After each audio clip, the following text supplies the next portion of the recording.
Oh, oh my goodness, we have been. We've been Okay. chatting it up. Everybody's going to get our long conversation. Okay, so we're back. We're recording again.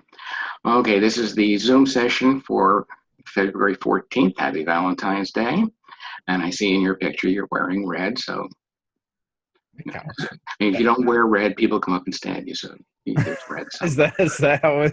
This is a lot more serious than St. Patrick's Day. Yes, yes. They have made some major changes in the observation of the holiday. Um, but let's see. So what we're going to do.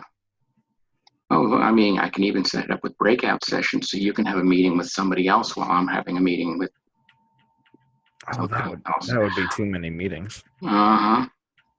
All right, so let's go back to the main thing, and I'm just going to close down some of these other things in the background for me so they're not quite as distracting. Okay. And I'm sure you've got this, which is the Word document. Yes, sir. Got it pulled up right now. Okay, so basically, in a case history, when you're looking at the elements of a case history, basic information, name, date of birth, address, all those things, you want to get that for your records. You can't follow the patient's activities and what they do and how they're doing unless you can get in touch with them, and you can't make a living unless you can bill them. If someone is coming in and they've had previous hearing tests, you want to get the information. So you're always saying, oh, you had a test. Where, when? Oh, that long ago. Did they actually have electricity back then? But all right, how long ago? Oh, 5 years. Okay. Do you still see that doctor? You do. Fine. Let me have his number. I'm going to request a copy. And you have the front office do that while they're there, because then it gives you a great way of doing the here's where you were, here's where you are, which makes a very, very dramatic impact on the patient, because most of the time they'll see a change. If they don't, you can stress, here's where you were, here's where you are. There really has not been any significant change. This is a good thing, because that means that the system is not deteriorating at any kind of a rapid rate. So amplifying and correcting the problem now is going to be easier for you. And then when your hearing does change, because as we get older, it does, you're going to be able to cope with it, and we can adjust the hearing aid to match it as it goes along. So you just work it in either way. So you get the name of the physician that they've seen, whatever tests they have. You want to get a list of current medications, or if they've had any recent surgeries. One of the reasons for this, medications for diabetes, blood pressure, things that we can relate to progressive hearing loss and tinnitus. If they've had mumps when they were kids, a lot of current millennials, I choke on that word, a lot of current millennials, the anti-vaxxers, they go, mumps, it's a childhood disease, you get swelling here, and then you get better. Unless you get it in another gland. There are a lot of males who there were no vaccines during the mumps and measles epidemics, and they're sterile. That's it. The swelling was not in their neck, it was in their groin. And the testicles were destroyed. You get kids that will get measles in the eyes, or chickenpox in the eyes. We've got blind kids, we've got deaf kids. You can get mumps, you can give you hearing loss. Measles can give you hearing loss. Whooping cough, blood vessel rupture, you can get hearing loss from that. You can damage the structure of the ear when you cough hard enough to bring up blood. These are things that people don't realize. Since they haven't lived through it, they're like, Oh, how bad could it be? And then they look at a picture and go, oh, that was just that. That's just a horrible example. That's just trying to scare us. Well, yeah, it's trying to scare you for a couple of reasons. This is frightening. These childhood diseases killed thousands, maimed hundreds. I mean, it's no laughing. Oh, we're going to have a chickenpox party. Oh, your son has chickenpox. We're going to bring our kids over so they'll get exposed and become immune, unless they get it. And if they get it, you've got to deal with the aftermath. Okay, so you want to get a genetic history of the family. You don't have to really go into the 23andMe levels of genetics, but you do want to know, does anyone else in your family have hearing loss? Parents, grandparents, and you may find in one family, all the girls on this side of the family had hearing loss when they hit 30. All the boys had normal, so they're carriers, and the women got the hearing loss. And I know a family where all the brothers had normal hearing, all the sisters had hearing loss, progressive, and one of the kids went to Gallaudet because she had a profound loss by the time she was in high school. So we're looking at all that. The history is good because it gives you an idea of where they're coming from and what their expectations might be. You want to find out if they hear better out of one ear, if they worked around noise, the standard things that you've gone through. And I mean, I'm sure you've done it hundreds of times with patients. Yeah. So the more information you have, and some of it you can do conversationally. Do you ever work around noise? No. Oh, what kind of summer jobs did you have when you were a kid? What did you do? Were you ever in the military? Do you like shooting? Yeah. Bring those things in, because that kid does twofold. They identify with you, and you're having a conversation with them. You're not grilling them. So you want to go through that. Balance problems. When they say, oh yeah, I get dizzy. Well, does the room spin around you, or do you just feel lightheaded and off balance? Differentiate so you can go between Meniere's and somebody who's, yeah, I had one too many, I've got a buzz and I feel lightheaded. Those are two different levels of vestibular problems. And if you know that you're a little unsteady, that can be evaluated and treated by someone else.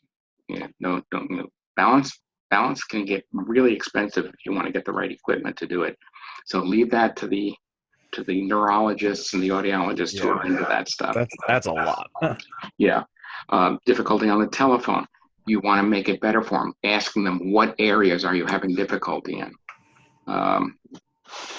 If they currently have hearing aids. I had a sheet. In fact, I can probably find it here. The PowerPoint. This is going back to one that I made up years ago in my office. Here we go.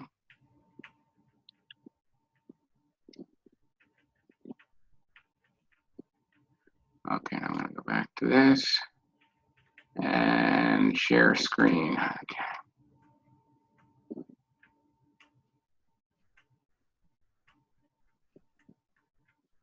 And you should be able to see that.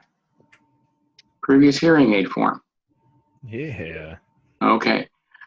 I made up a sheet. If you have a folder with two holes at the top, or if you have a folder with holes on the side, you can use it for either one.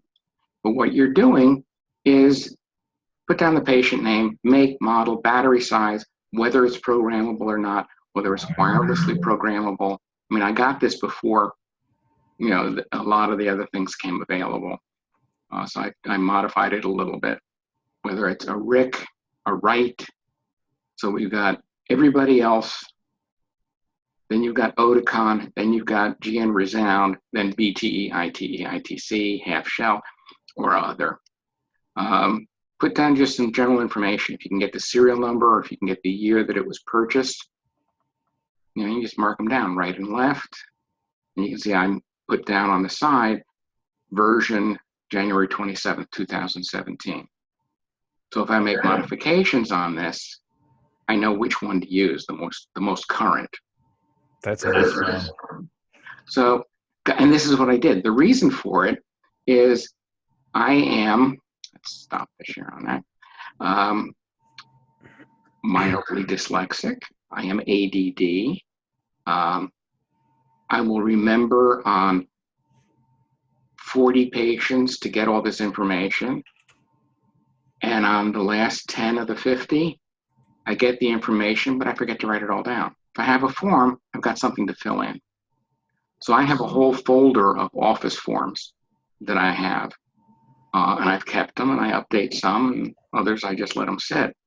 But doing that gives you a way of tracking. If somebody drops off a repair, I would have a drop-off form.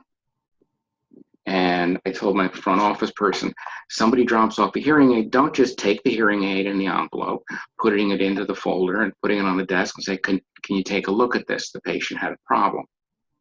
I want you to give them the form and have them fill it out. She goes, well, they're just going to put down that it's not working. But on the form, I had, when did the problem start and what happened? And they would fill it out. Crucial details. And they would mark it out. Well, it was working fine this morning, but all of a sudden it stopped. Okay, battery, wax. Yeah, I'm going to take a look at it. And if that's the case, but at least I know it stopped working. Yeah. I had it in my ear and it got hot. Okay. I want to get some kind of information on what's been going on. If they haven't had it serviced, if they haven't cleaned it, I want them to tell me that too. Or if it all of a sudden made a funny noise, what was the funny noise? Did it go, ha, ha, ha? Or did it go, zzz, zzz? Or was it a beep signal? The more information, the better. And the faster I can take care of it. I used to have a sign out in the waiting room. Patients with appointments have priority over walk-ins. Mm-hmm. And we would tell people, some people would say, okay, if you wait, if he gets a break between patients, he will take a look. If you don't want to wait, fill out this form and we'll get to it when we can and we'll call you back. And the ones that say, well, this will only take a second. No. He doesn't have a second. So that's part of it. But you can see on the form all the information, and then all the information from Roy Bain.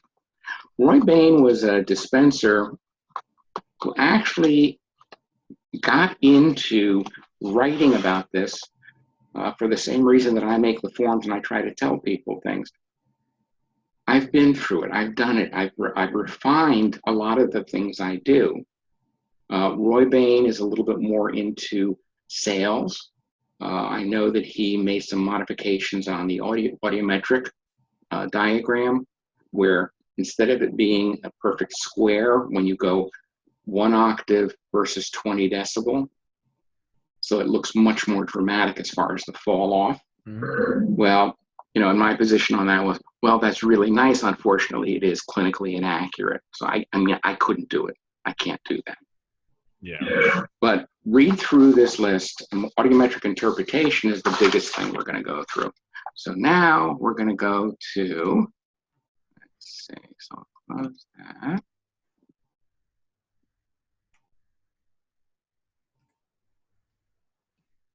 First, I have to find the right one.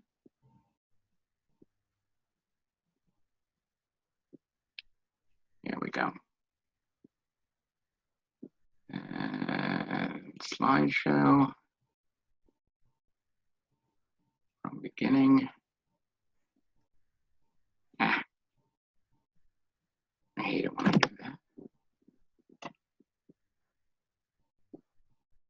Come on. Where the heck is my escape? Here it is. Okay. Let me go back to the Zoom session and share screen.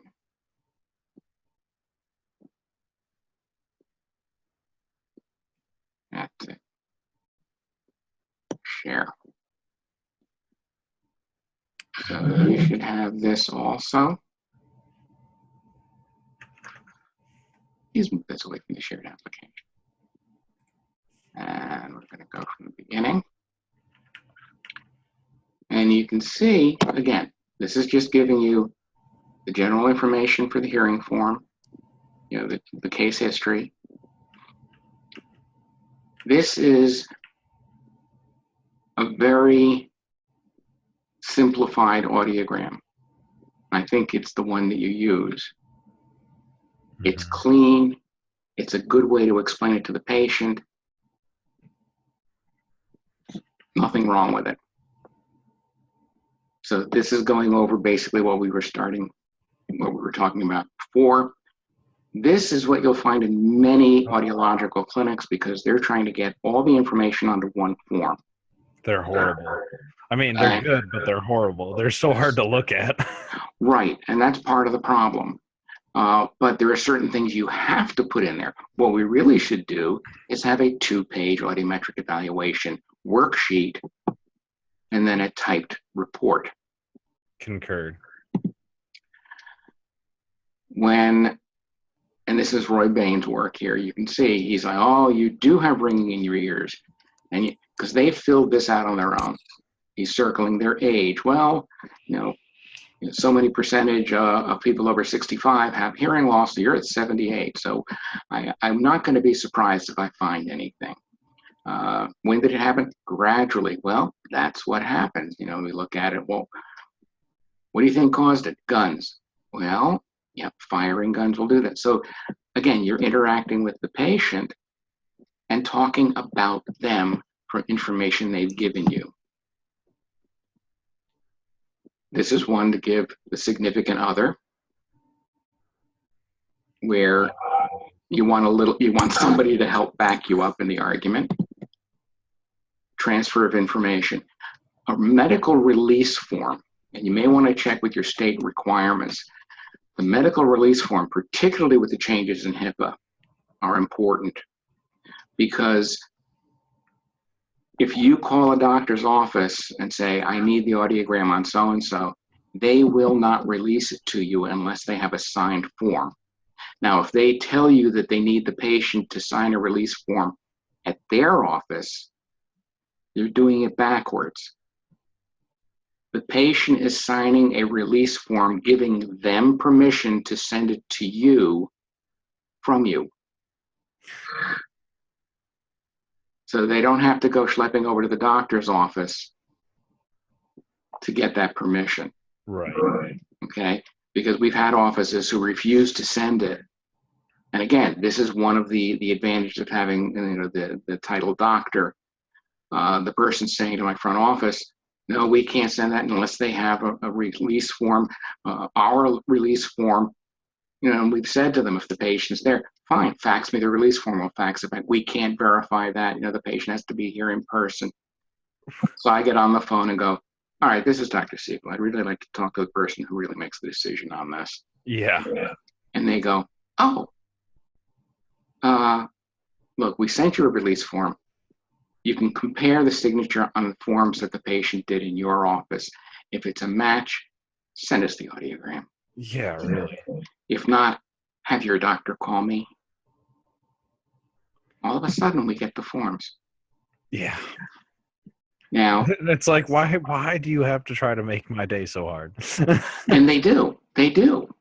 I had that right up until my doctorate was completed.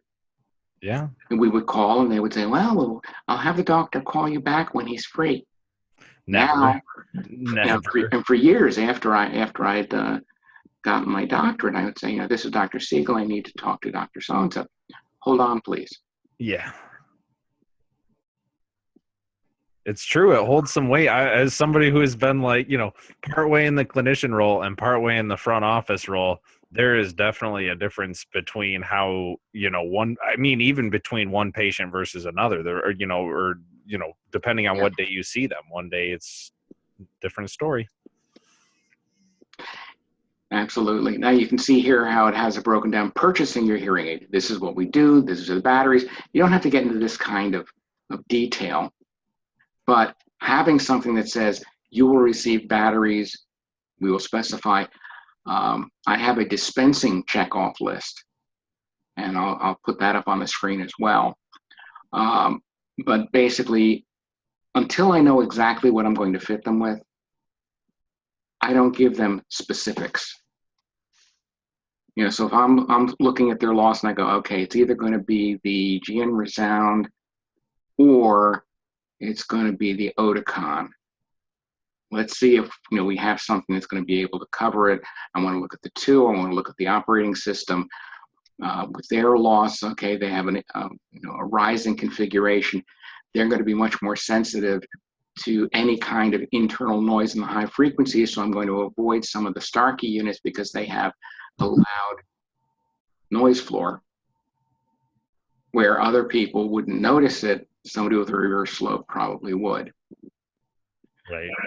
And the other stuff, the trial period, return policy, having that outlined in the beginning is good. So this is sort of an example of the delivery agreement.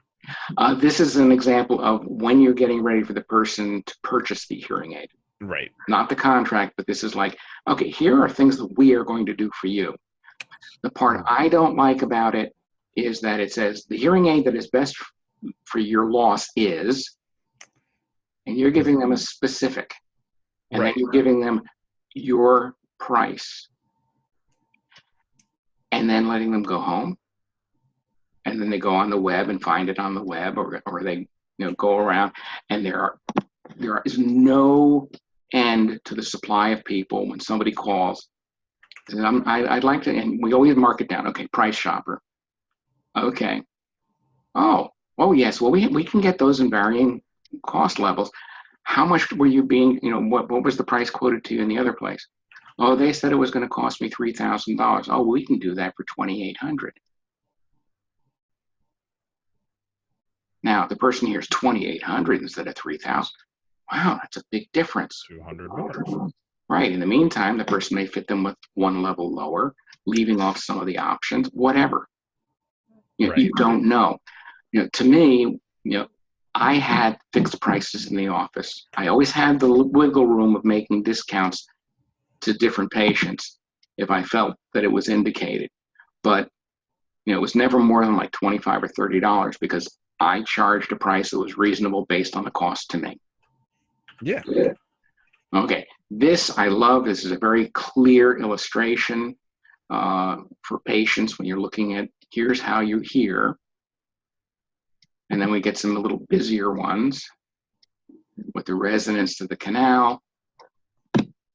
Having this on your PowerPoint gives you the ability to print up specific pages, enlarge them or whatever, to be able to explain to a patient. And if you get somebody that's an engineer, get as detailed as you can. Oh, engineers love details. Because the more ridiculously minute you get into discussion, the more they eat it up. Yep. I mean, my brother was an engineer. I know this. Okay, normal tympanic membrane. How do you know that's a right ear? Cone of light. Cone of light. Lower right hand, aiming toward the right side. And the patient goes, wow, you can tell them all that. Yeah, this is a normal eardrum. You don't see, and you can explain, you don't see a fluid line, you don't see this, you don't see that. And it's kind of translucent. You can see the bones through it, right? Wow, that's really impressive. And it sits right behind your eye. That's how far in your ear really is. The main mechanism is protected because your body wanted to protect this very important distance warning system, showing them hair cells. Having these slides, normal versus damaged, this is what it looks like. You've got these rows of outer hair cells that are very sensitive, and then if you look up toward the top, you can see the rows of inner hair cells that only get stimulated for high level. This is what happens after you worked around noise. So this is where you get the noise-induced hearing loss, where perfect hearing looks like this. Now, I love this poster. Yeah, that's impaired hearing looks like this. You can figure it out, but it takes you a few seconds. That's from the Canadian Hearing Society. Here's someone who can read Japanese. No, is that Japanese or Chinese? That's Chinese. Korean's different. But again, it's the same thing. Sections are different. You're going to be questioning what it is, showing them the speech envelope.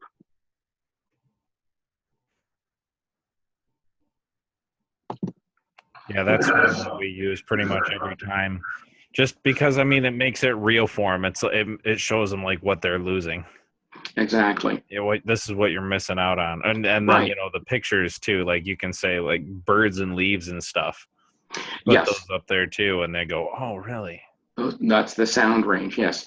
One of the things that I've used is with a lot of these people that have a loss like this, I say, somebody comes over and says, hey, want to see my new car? And you go, now it's too early. We'll go to the bar later. I didn't ask you if you wanted to go to the bar. A patient gave me that example because it happened to him. Yeah. Now, these are the things. It's innocent, and you stress it's not because you didn't hear them. And that's when you go back to this. It's because you didn't understand them. Because you got the picture on the right, and it sounded like want to go to the bar. So yeah, or that I'm sure you've seen that greeting card. Yeah, something about Wednesday. No, I thought it was Thursday. Me too. I'm thirsty. Let's get some beer. Yeah. And the thing is, sometimes you can actually listen to conversations like that. Oh yeah. And this is Mrs. Oppenheimer, who was giving the hearing test at school.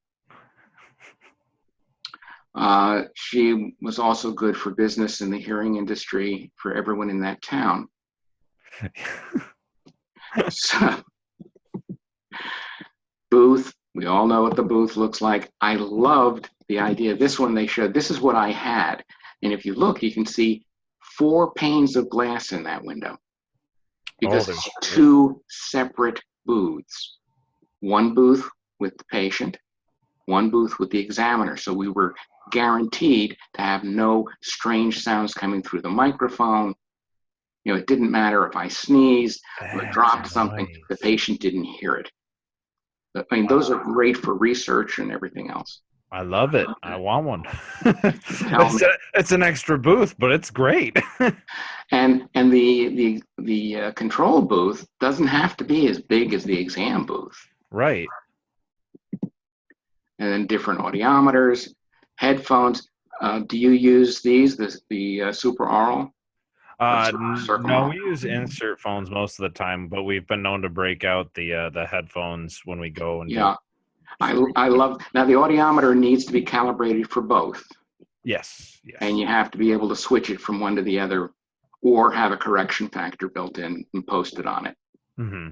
But I love the insert phones because 1, it prevents collapsed canals, and 2, it gives you a much more accurate reading, and it's more comfortable because the people don't have to take off their earrings. They don't have, it just goes it's not a huge headache. We did some industrial screenings, and those guys said, yeah, the last folks brought us out a bus, except they parked it right next to the highway, and they used headphones that barely covered your ears. And he's like, you couldn't hear anything in there. Yeah, so everybody failed. Yeah, pretty much. He said it was definitely bad. He's like, that's why we're coming back to you guys this year, because you got the booth and the inserts. Exactly. And the other thing is, it's better for the employer, because if they've had an initial baseline hearing test and all of a sudden they're all showing these horrible losses, that owner is liable for such levels of workman's comp. It's ridiculous. Oh, yeah. Okay, so bone conduction. This is the standard bone conduction headband. When I was in grad school, we used the far head mount with a spring and a strap that went around the back of the head, which was wonderful because we didn't have to worry about which ear we're masking and where it was placed. It was on the far head, and if we needed to mask, we just put the earphone over the side we masked, put the earphone over the other side. We didn't have to switch everything. Sounds kind of cool. Why'd they stop using those? Because some people had thicker heads, and the consistency varied with the pressure and some other things. Makes sense. We all know this guy who's listening to the music as he walks through the airport. No, that's different. Standard. These are the, I think 41. I love it when I blank. And this is just so much more comfortable Oh yeah. with these. Plus, it's cleaner because, if you have somebody here that has a growth on their ear or an infection on their ear, you've got to wipe down those earphones every time. And if you wipe them down with alcohol, they're going to crack and you're going to have to replace them. Then you have to make sure they're tight and you're not getting any external noise. With this, they're in. You pull off the foam tip, you throw it away. Yeah. Bone conduction placement. So just a question on that, because I've heard, who did I hear? I feel like it was another professor here, or maybe at Central that I went to, who said that you should only use headphones because, and now I'm trying to remember her reasoning. It had something to do with, she said it was like it blocked low frequencies, or it showed better low frequencies than it was supposed to, or something. I was like, isn't that a good thing if it shows the insert phones showed better low frequency thresholds?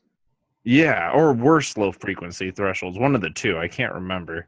But she was just making an argument that plugging the ear resulted in inaccurate results, and I was like, that just doesn't sound right. She's talking about the occlusion effect, Yes. particularly bone conduction. If the ears are occluded and you do bone conduction with no masking signal, you're going to get thresholds better than normal. That makes sense. But that's only when using that's only when doing bone conduction. That's only bone conduction. Gotcha. If you're doing air conduction thresholds with an insert phone, if you're getting an improvement in low frequency thresholds on a patient, it's because you are blocking out more external noises, where they're rubbing their pants while they're going, oh, Gene, I hope I'm going to get, you don't get that shh with their hands. You don't get them shifting around in the chair. It's quiet. You've got earplugs in your ears. Okay, no, that makes much more sense. She must have been talking about that then, because it didn't make any sense to me that plugging the ear and getting a better result was a bad thing. Like, that just didn't make sense to me. Yeah, when the EAR insert phones first came out, there were some questions about validity and consistency because you're reducing the overall volume of the ear canal and some other things. But those have all been worked out through the ANSI standards. Cool. Thank you. I love them. Bone conduction, interaural attenuation, and this is the one where you can actually see on the right-hand side, placing it on the forehead. Yep. You're stimulating both cochlea simultaneously, but even when you do it on the mastoid, you're still stimulating both cochlea. There may be a slight delay, and you're still going to have to mask. Right. So air conduction pathway, bone conduction pathway, the difference between, this is a nice explanation for patients because it's just squares. Yeah. And what you're doing is, here's your outer ear, here's the middle ear. If you get an infection in your middle ear, that's the second line. And you can see everything's fine, except the air conduction line isn't going to be as good as the bone conduction, which goes right to the inner ear. Now, if they're both the same, it's nerve damage. If part of it is nerve damage, part of it, and this is when you start, especially with engineers, when you start getting, well, why would this be different? You can go into impedance and variations and, capacitance. Now, this is the example I was talking about on the audiogram. You can see in G, if you go across 1 octave and you go down 20 decibel, it's a square. And that should be the relationship and the ratio for any standardized audiogram. Yeah.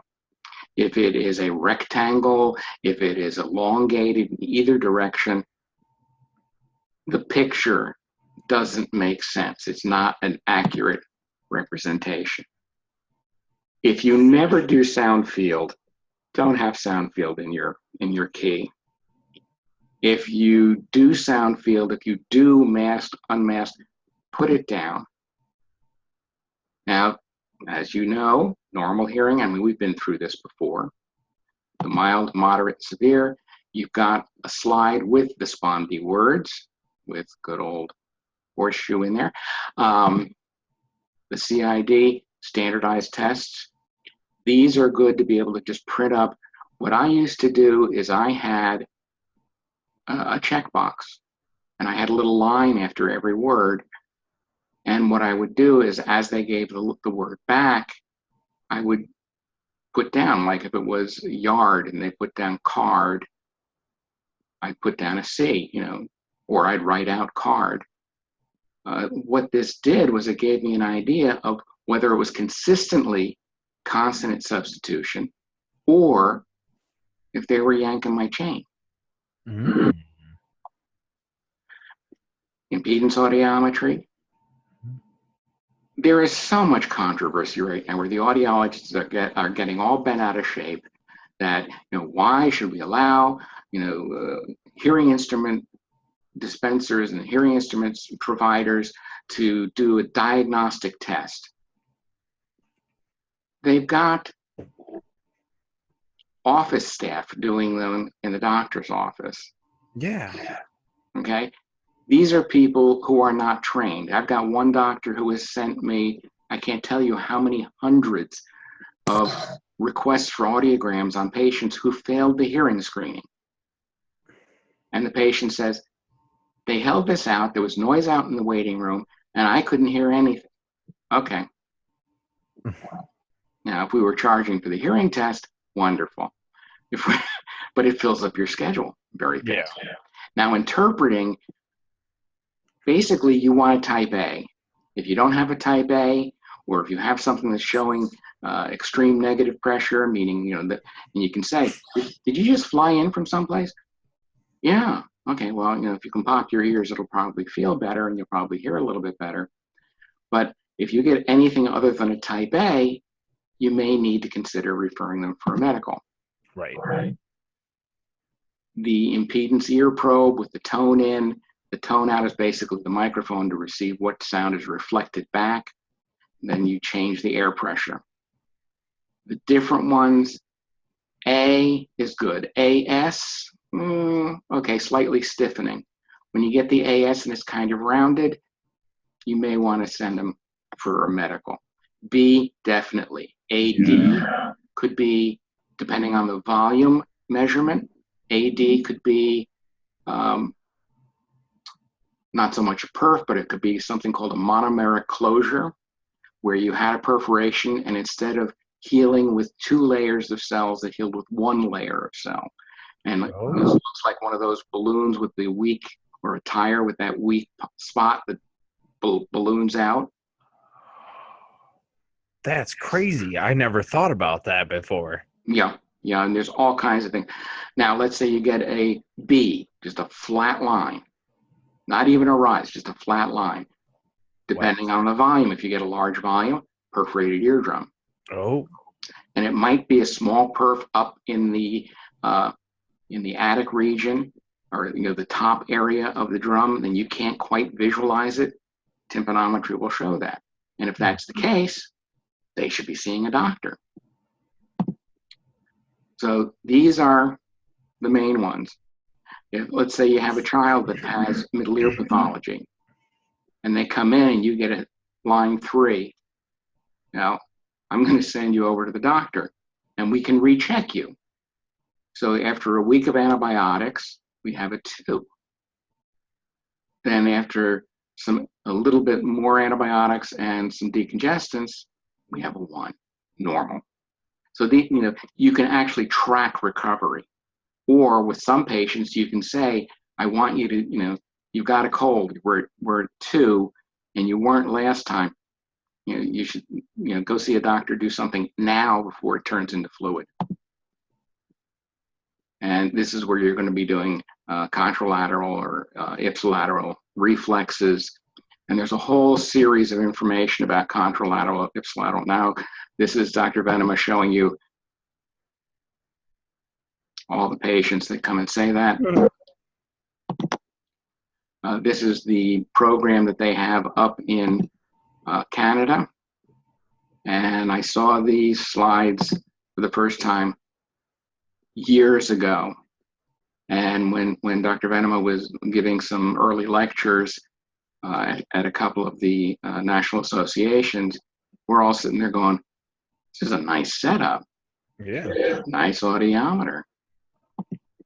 And don't be afraid of using recorded voice versus monitored live speech. If the booth wall is not going to give you sufficient filtering, the patient may be hearing you through the wall.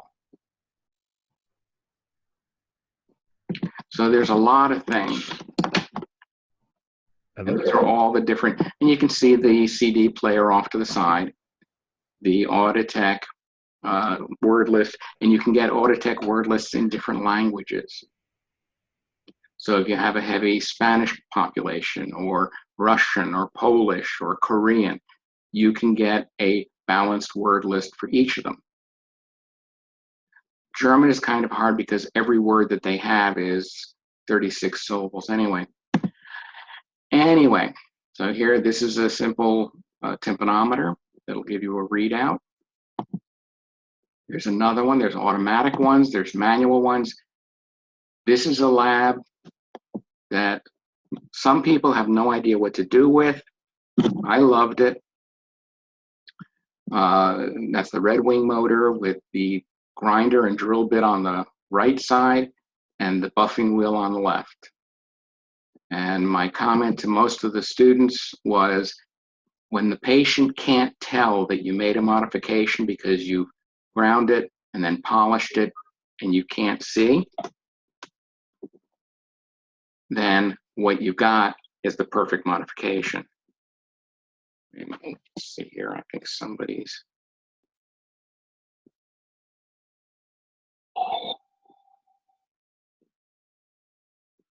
It kicked you out. Hello? Hello. There we go. Sorry about that. That's okay. I saw it said poor connection. I'm checking mine. So, but What happened? But again, if you can afford to have one of these, so when you're working on the finer points of the circuit or something like that, get it. If not, don't knock yourself out. Some of these things are, you put on your dream list or wish list, real ear measurement. This is very important. Without a real ear measurement system, you really don't know what you're doing. You can't see it.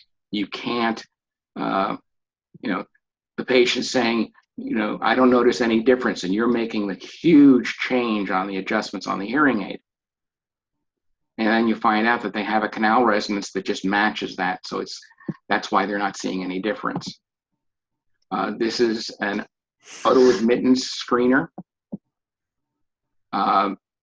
You can get into auto admittance, but you really don't understand what it is unless you really take a course on it. This is something you should not have.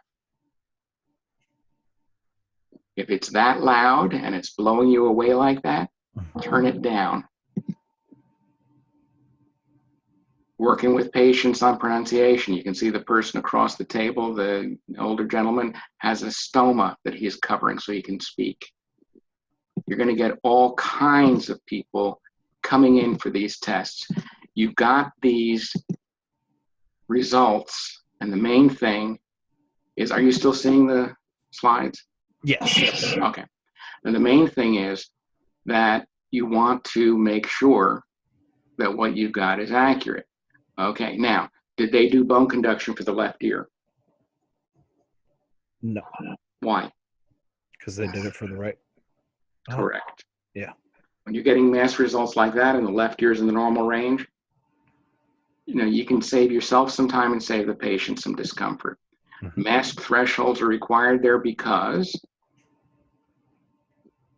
Oh, because there's a big what was that? Because there's a big DB. I'm sorry, my computer is lagging all out. Because there's a gap between the left and the right is what I was trying to get out. Right. To get back to the screen. Now, the one thing I would say on this is I think it's a little overkill to try and do bone conduction at 125. I think they're going to feel it. But having the masked bone match 250, 500, and 1,000, you know it's a nerve damage. Right. It's real. Okay. What kind of hearing loss does this patient have? Oh my gosh. That's I'm sorry, conduction loss. Are you sure? No, not without bone conduction, but right. Incomplete test results will be coming into your office. You may find people coming in saying, well, they said that I needed a hearing aid.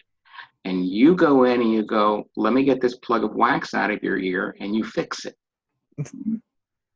I had that happen to me. Look, you're all better. Yes. I cured people. It was amazing. And you're like, what kind of schmo would test their hearing, tell them they have a loss, try to sell them a hearing aid, and it's wax or a medical problem. So this could be single-sided deafness that occurred, damage to one side. This could be a number of things because you don't have a complete test. This, again, you don't have to do both ears because they're tracking each other, and you're not getting any separation. You can't say that the right ear could have a conductive loss. Well, no, because if I did the left ear and it showed no conductive loss, then the right ear's with it. Right. Because what is the intraoral attenuation from bone conduction? 0. Bingo. Okay. This is either ex-military, a gun enthusiast, or a roadie. Because high-level noise, you'll get that dip above 2,000, and a classic indication is you'll get some recovery at 6 and 8. Yep, that looks fairly common. That's most of who we see up northern Michigan. A lot of guns. A lot of guns. You'll get people who worked in the plants when they were open. Dealers. Yeah. What kind of loss? Oh, that's a conductive loss. Which ear? Oh wait, hold on. I got this. It is the left. No, you have no idea. No idea? No masked bone. Oh, you're right. We didn't do the other side. They didn't do the other side, and they didn't mask this side. You can't tell if it's both sides. Yeah. Makes sense. So this person probably said, okay, there's a conductive involvement here. You're going to the doctor. So you would say to Mr. Hears, I love the patient name.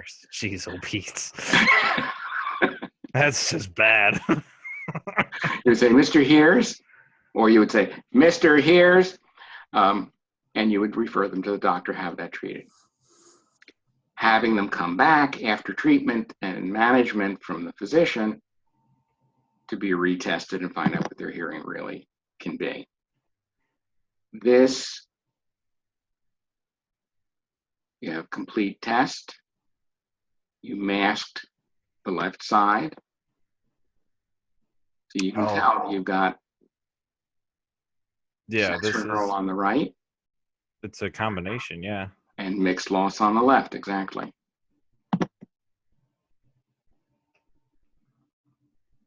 Is that no responses? Yes. Okay. Those little arrows. Yeah. And when it prints it out, it's so cute.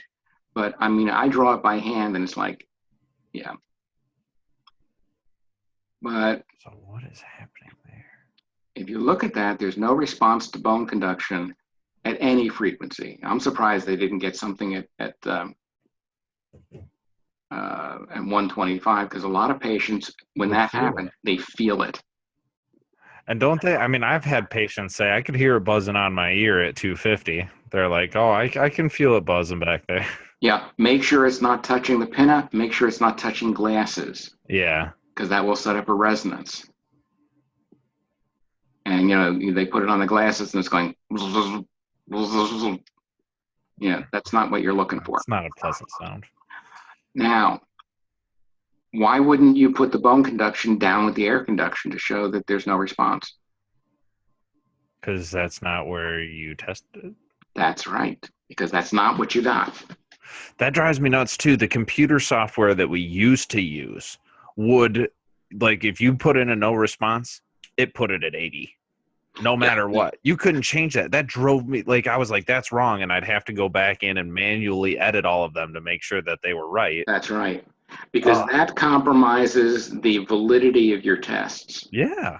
Oh, yeah. Big time. And then finally, we got that switched right away because it was a problem. Yeah.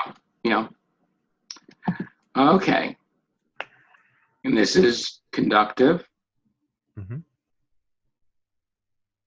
Aleph, Ak.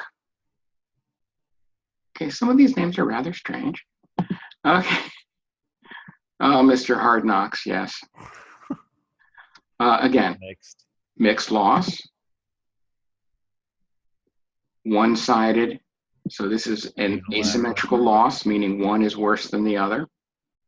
The patient should be questioned about head trauma, accidents, being somewhere where somebody set off one of those compressed air horns right next to their left ear. Some kind of trauma, or TIA, a transient ischemic attack where their blood flow was blocked, something like that, where they only had the damage on one side. But it should be medically cleared when you have this kind of a difference, because there is the possibility, since you didn't do speech testing on this one, and this is, I would assume, Miss O.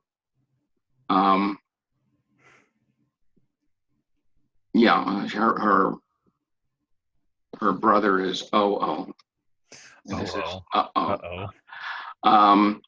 But this could be an early indication of an acoustic neuroma, a tumor. Oh. It's very easy to say, oh, well, you have a loss on this side.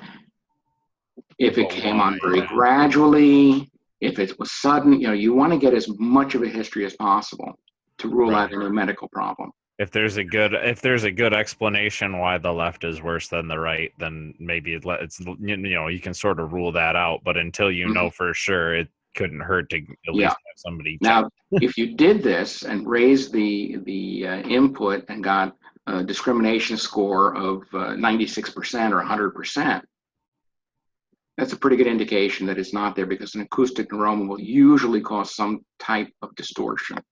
Right. But you may want to bring up, asymmetrical loss, so the primary physician can then, think about whether or not they're going to do more or less as far as looking up the possibility of investigating further medical involvement. Right. So these are the things that I want you to be aware of when you go into quiz 2. And this is primarily what we're going to be covering through up to the midterm. Oh, perfect. One of the things, and I was a little concerned because, rehearsals are Monday through Friday, that I'd have some weird time trying to set up the schedule for this. And my daughter, the teacher, had a wonderful idea. So I'll be bringing my laptop with me to the theater, and I will take an hour or so up in the rehearsal hall to do this, so I can then go back down when it's time for me to go on stage. There we go. So we'll get you in full garb and all. Once we get into tech week and dress rehearsals, yeah. All right. That'll be a hoot. with the black eye makeup and everything. Oh, good. I was gonna say it wouldn't be complete without, you got the makeup, the guy liner, and all that. Yes. Yeah, he's got the eyebrows and everything. I'm in love with the moon. Okay, that's Oh, what I love is in the show. The one of the characters is named Alice. That's the mother of the boy who was trying to get engaged and wants to marry Wednesday, if you remember the characters. mhm. And I say, I've told everybody that I'm in love with the moon, and I'm going out. And she goes, Fester, where are you going? And I go, to the moon, Alice. To the And it's like moon. so It's just honeymooners. so punny. It's so honeymooners. Anyway, all right. Well, on that note, I think we've been at it for a good while here. It's 20 after 9 on my time, Yes, and sir. your time also, I And my think. time too. So what I will do is say farewell, have a good night, and good luck. Next Tuesday. And we will definitely be seeing each other, I would say, next Tuesday. Yeah. Perfect. All right, sir. Well, you have an excellent night. Thank you. All right. Have a good one. Bye bye.